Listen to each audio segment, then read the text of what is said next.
So good morning. My name is Reverend Dr. Ron Fox, and I'd like to welcome you all to our Sunday service for the Center for Spiritual Living Space Coast. And if there's anybody watching this now or later this week, if you've never been to a Center for Spiritual Living before, we believe there's one God, many paths to that God, and we're here to love, honor, and support you, no matter what your divine path is. And the Center for Spiritual Living Space Coast is a safe haven for people of all beliefs and lifestyles, whoever you are and wherever you find yourself on your journey of faith, you're welcome here. And this morning, we're going to begin with a prayer from our practitioner, Ginny Panic, and then with a reading from one of our congregants, Barbara Loftus. So Ginny, whenever you're ready. I invite you to move into this sacred space of now, the sacred space of now where all possibility exists. Let us just breathe in and breathe out this beautiful, beautiful moment that we have together, this beautiful, beautiful day that is set before us. So I am grateful for this one mind, this one spirit, this one truth, this one all that is, that knows each one, that knows me better than I know myself. And so I cleave to this one source and allow it to use me for its greater good. I invite you to open your heart and your minds to this understanding that all is God and all is good, and that the unseen is greater than the seen. And so this morning, I am grateful for this opportunity to invite spirit into my heart and my mind and to allow it to use me this day and all days, and to allow it to move me into a space of greater possibility, greater understanding of the truth of who I am. And what I know for myself, I know for each one. And so I'm grateful for the Center for Spiritual Living Space Coast. I'm grateful for Dr. Reverend Ron Fox and his message today, knowing that it quickens our understanding of this one mind, this one spirit, this one truth that lives within us, that pours through us, that brings us to a greater peace, a greater love, a greater joy, that this life is so wonderful, so beautiful, so perfect. And each one is that jewel in the heart and mind of God. And so I release this treatment with all humility and knowing that the I am always says yes. And so I let it go and let it be so. And please say with me, and so it is. And so it is.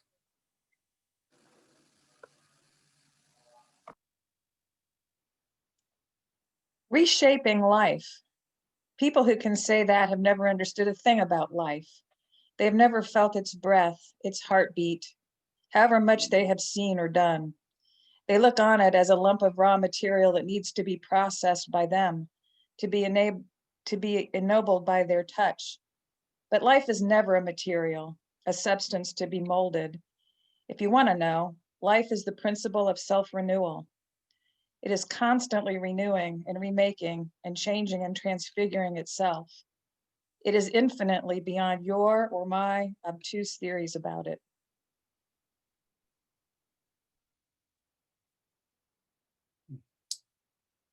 Thank you, Barb. So good morning again.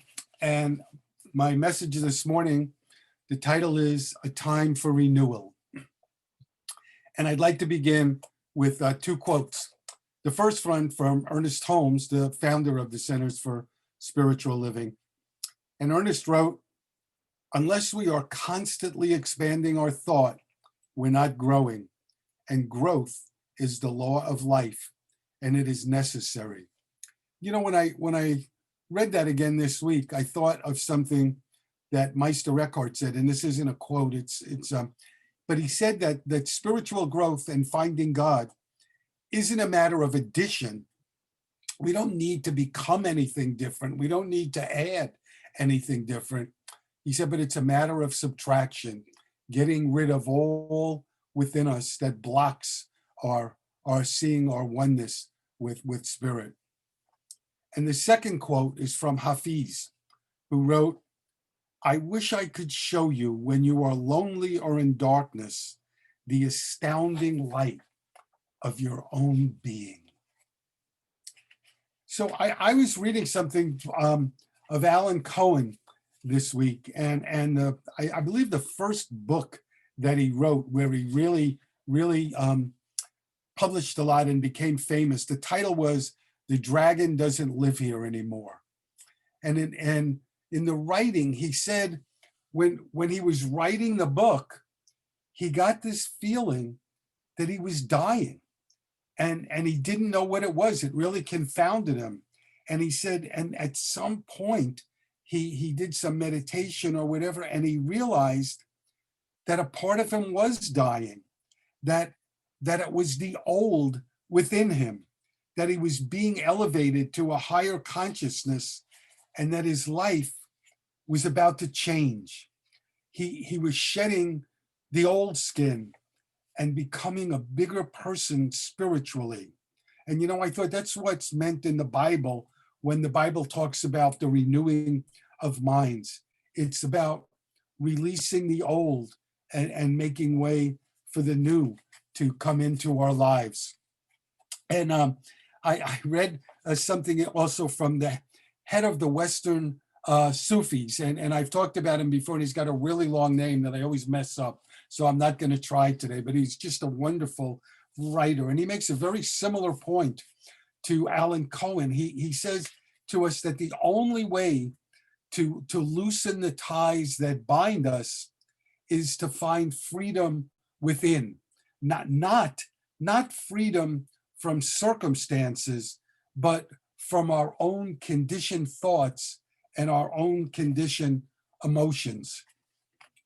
And Jack Cornfield, who's a Buddhist teacher, makes the same point again in his way. He says the goal of spiritual life is to open the reality that exists beyond our small selves, to look beyond our small selves, to see that we're one with all of life. And he writes about somebody called Wilson Van Dusen, who says that we can experience the divine in seeing a sunset, in the eyes of a child, in the taste of an apple. And Van Dusen writes, I've talked about this before, I think several years ago. He tells a story that I think is so touching. He said he spoke in a church one Sunday, and after his talk, an old lady who obviously was dying came to speak with him. And she said, I had a dream that I want to tell you about. And the dream was that an amazing gold sun came to her in this dream. Gold, S-U-N, came to her in this dream. And she asked him, was that God? And he said, here is this woman that's dying. And it matters to her if she even saw God one time in her life. And so he said, I didn't go into the normal analysis that I would with somebody who asked me to interpret a dream. I simply said to her, yes, it was God. And we both cried and held one another. And he said, how sad, because she was such a spiritual person whose life was embedded in God. And yet she was desperate to meet him one time in her life. And he said, I think she represents most of us who she was well on her way, but she didn't recognize the signs. And he's saying we're all well on the way to meeting God and to growing spiritually, and we just don't recognize it.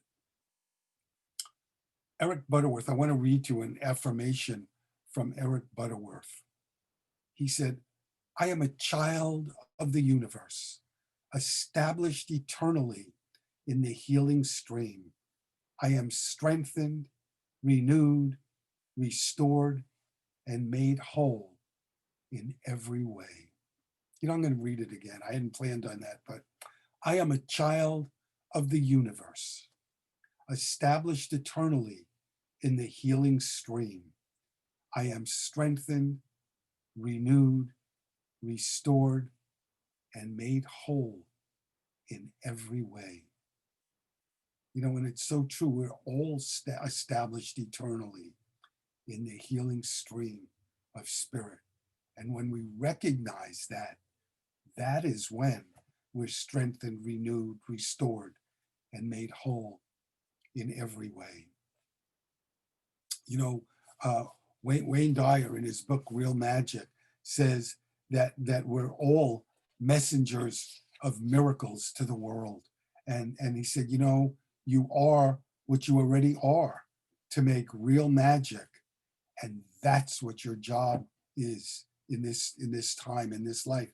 That's what your job is. And you know what? You can't delegate it. Can't delegate it to anybody else.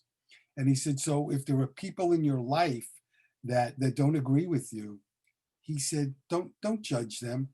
Just know that you have your mission and they have their mission. So send them on with love. So I want to pause. I want to read to you something. I'm going to do a commercial from my book that I just published, and I just want to read to you what I wrote because I think it fits here. And what I wrote is, life is not static; it moves forward. Renewal is a deep process.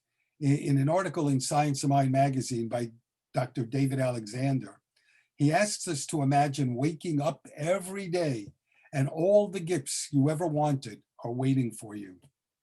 Well, you know what? They are. They are the gifts Spirit brings to us, and they're ours for the taking. All we need to do is create a space to accept them. And as we invite Spirit into our lives in a bigger way, we're renewed and invigorated. Ernest Holmes tells us that our true nature is divine and that all of us are a center of activity for the consciousness of God. So if God is acting in and through us all the time, there's nothing we can experience that we can't handle. No matter what life is showing us, we have the greatest power in the world working with us. Any moment can be a time of renewal for us. We get to choose our response to any external stimulus. And when we act with the consciousness of God as our guide, we can never go wrong. So what if today you made the decision to release the status quo and really live your dreams? You can do that. You don't have to wait for some holiday to make a resolution. Any day can be a day of renewal. You can decide right now to say yes to Spirit and to begin to live a fuller, more joyful life. It's all up to you. So what are you waiting for? Iris Krasno has written a number of books, and in one of her books, she writes about her friend Hugh Delahanty, and he made a decision to seek out work where he could integrate what he was evolving to as a person. And he gave up a really wonderful career. He was a writer for Sports Illustrated. He had written a book with Phil Jackson when Jackson was the coach of the Chicago Bulls. And he talks about how so many people are prisoners of who and what they think they're supposed to be. But he said real liberation comes when we follow our heart. And Iris tells a story about her 8-year-old son who came running into her in the kitchen one day. And he said, I discovered when I'm sad, I can become happy just by imagining myself happy. And he said to her, Mommy, I am the president of my imagination, so I can tell myself to be any way I want to be. You know, that's true for all of us. The words from an 8-year-old can guide us to who we can be. Donald Curtis was a religious science minister many years ago, and he also I've Googled him. He was a famous actor in his day, and he writes that we get from life what we expect. So you know, when we do a prayer, when we do anything, what shows up in our life is what we expect to show up. So he said, you know, so make sure what you expect is what you want. And he writes about his wife, Bernice, and he said, every day when Bernice gets out of bed, she says, I can't wait to find out what beautiful things are in store for me. And he said, you know, she's got problems just like all of us, but she expects wonderful things to happen to her. And when we expect the best in every situation, that's what we experience. You know, wherever we are in our life, we put ourselves there, and that's really a good thing. I mean, if you're in a good place in your life, that's great. That's really wonderful. Just be proud. You put yourself there. And if you're not in a good place in your life, actually, that's a good thing too, because you have the power within to put yourself in a place where you really want to be. We can all do that, you know. And in New Thought, we talk about positive thinking. Well, Brian Tracy says, you know, there's something even better than positive thinking, and you know what that is? It's positive knowing. Positive knowing. And he says that's where you know that you can take measures in your life to bring about your success.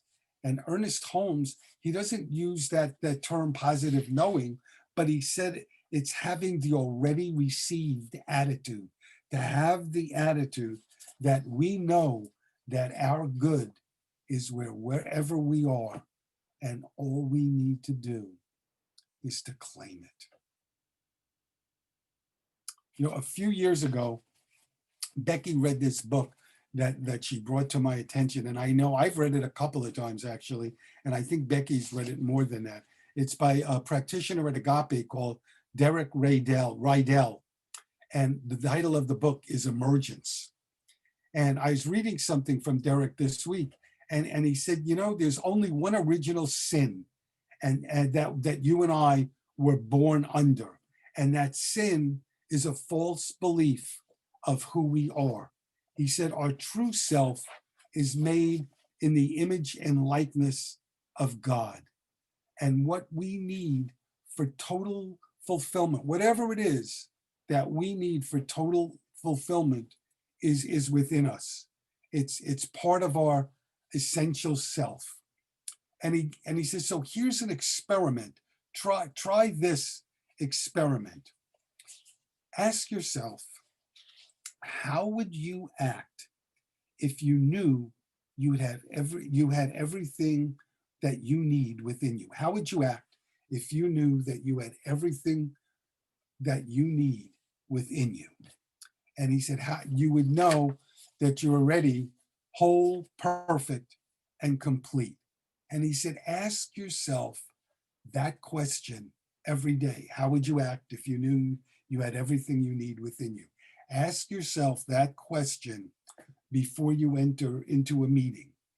Ask yourself that question anytime you're going to have any kind of a transaction with another person. And then honor the guidance that arises within you. And he said, practice this for the next 7 days and see what shifts within you. So I want to read you a quote from Howard Thurman. Howard Thurman said, don't worry about what the world needs. Ask yourself what makes you come alive, and then do that, because the world needs people who have come alive. So now I want to do something that I've done before, but it's something that I know I try to do at least once a year. And since we're coming to the end of the year, I thought this was a good time to do it. And it's a very deep exercise. And it comes from the book, Making Peace with Your Past by Harold Bloomfield, who's an MD. And so what I would invite you to do is take anything you have on your lap off, close your eyes, and just be with me as I take us through this really deep exercise. So right now, imagine it's the end of your life and you've aged like fine wine and you've lived long and well. You lay on your deathbed without any pain or discomfort, knowing that the time to leave your body is at hand. And around you are your dearest loved ones, and you can feel the depth and purity of their love. And you're at peace with each of them. You're alone now, and you hear their voices in the next room. And they're laughing, and they're recalling the good times with you. Their stories are filled with admiration, respect, and appreciation. They praise your courageous commitment to seeing yourself with honesty and candor, your eagerness to learn and grow, your willingness to change. They admire you for making peace with your past and becoming the best human being you can be. You've given voice to the yearning of your soul and have consciously explored the cosmos within. Your quintessential self is at peace. If there is a voice of God, it speaks. One such as you has never passed this way before and never will again. You are my beloved, with whom I am deeply pleased. And so now, take a moment and visualize your family and your closest friends as they come to see you one last time. What do they say about the role you played in their lives? How did they praise you? What do you fondly remember? As you imagine the dialogue with each person, evoke specific incidents that occurred or that you want to occur between now and then. Imagine your funeral. How are you eulogized? What is said about the way you lived? What lessons and inspiration do the speakers derive from your example? When you're finished, ask yourself this question. What if the end were to come today? Would you be able to go in peace? What would you regret not having made time for? What would you wish that you had said to those closest to you? How different would your deathbed scene and funeral be compared to the ideal scenarios you just visualized? Would anyone feel sorry for you? Would people say, it's a shame he or she never lived up to their potential? Would anyone be glad you're gone?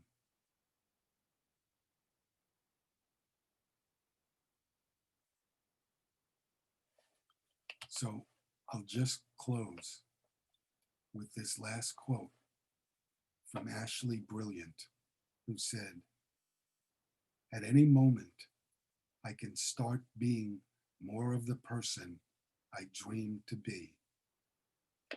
But which moment should I choose?" Thank you for being here this morning. God bless you and have a wonderful week.